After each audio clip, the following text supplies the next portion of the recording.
As humans, we want things bigger, not smaller. No jokes, not yet. I want a bay window, not a dollhouse. Oh, by the way, I'm talking about red dots, specifically the Bushnell RXU-200. This red dot is tiny and ultra compact, and when I first got it, I was like, absolutely not, no, So I started shooting with it and, well, come on now, let's see how it did together. I put it on the Smith & Wesson equalizer and we got to work. The dot takes its name seriously and it is ultra compact. This dot is for anyone that carries a firearm. It stays small, has no sharp edges, and is pretty unobtrusive overall. It weighs under an ounce, which is less than a piece of bread. The dot stands about 3/4 of an inch off the top of the slide, and that's about 1/75 as tall as Danny DeVito.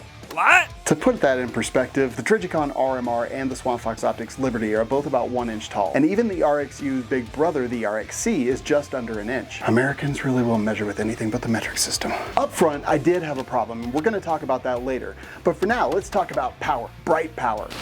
I don't think I can say that. The RXU takes a standard CR2032 disc battery, and due to its small size, it's installed underneath the dot on top of the slide. You will have to take the dot off to replace the battery. However, you should only have to do that about every 5-ish years, 5.7 to be exact. They claim it lasts 50,000 hours at indoor ambient light levels. So if you spend every day outside, it's going to be decreased overall. It's always on and auto adjusts the brightness, which means that there's no controls on it. I ran into 0 issues with the brightness, and whether it was full value Colorado sun. Colorado sun is trademarked by the state of Colorado. For licensing information, please refer to colorado.gov. Thank you.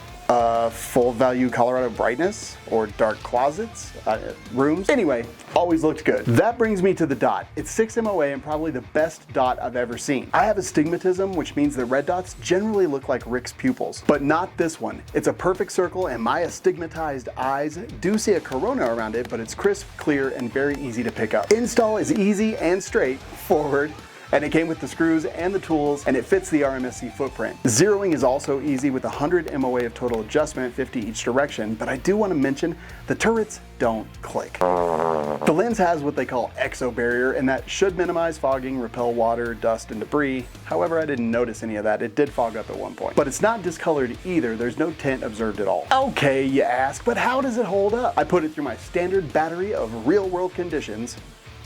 Okay, no copyright. And just a reminder, that's 2 hours at -18 degrees, 2 hours at 150 degrees, and 2 hours underwater. No Aquaman joke this time. So basically, a Tuesday in Colorado schizophrenic weather. Colorado schizophrenic weather is trademarked by the state of Colorado. For licensing information, please refer to colorado.gov. Thank you. Oh, come on! It handled all the elements just fine.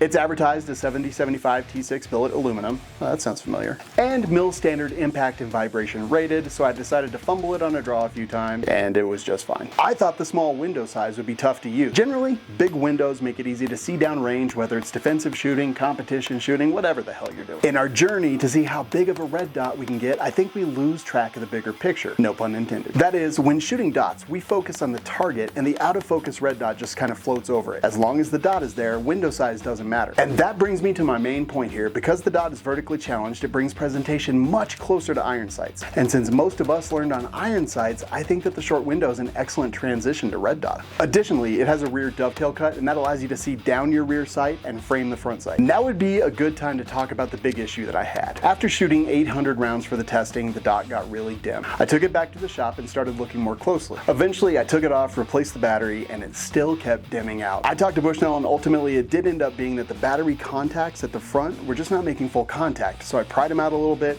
reinstalled, and boom, all fixed. It never stopped working, it just lost full brightness. The company was really responsive and easy to work with, and they provided ammunition for another full battery of tests. I shot another 1,000 rounds, and I had no further problems whatsoever. Now, my job is to honestly represent my experiences with every product I review, so there it is, full disclosure. And that brings me to the warranty. They call it their Bushnell Lifetime Ironclad Warranty. Bushnell's lifetime ironclad warranty is trademarked by the Bushnell Corporation. For licensing information, please refer to bushnell.com. Motherfucker. Anyway, it says no receipt, fully transferable, and should be covered for repair or replacement. How much is it, you say? Right under 200 bucks, I say. Some of its competitors that fit the RMSC slide cut are the Holosun 507K at around 300, the Swamp Fox Optics Sentinel at around 210, and the Trijicon RMR-CC at just under $700. Now, cut the shit. The pros. I love the size, and it changed my thoughts on big windowed red dots, and I'm going to explore this a little bit more in the future. Always on equals no drama, and it's becoming my preferred dot type. No cap, for real for real. It's so crisp and clean and round. easy to see, easy to use, and the cons. I want the turrets to click. It's not that hard. I don't know. I don't know anything about this, but moving quarter inch away makes more sense than moving 3 horsehairs left. And I think that the battery contacts need more attention. I have a test case of one optic, so I'm not sure if others have had this happen. I searched everywhere and I couldn't find any mention of it online. Now, I didn't say chode once in this whole video, and for that, I'm really proud of myself, and you know what? You should be proud of me too. Optics are a huge topic for gun people, and the more we know, the better off we are. So you should watch this video to research another one.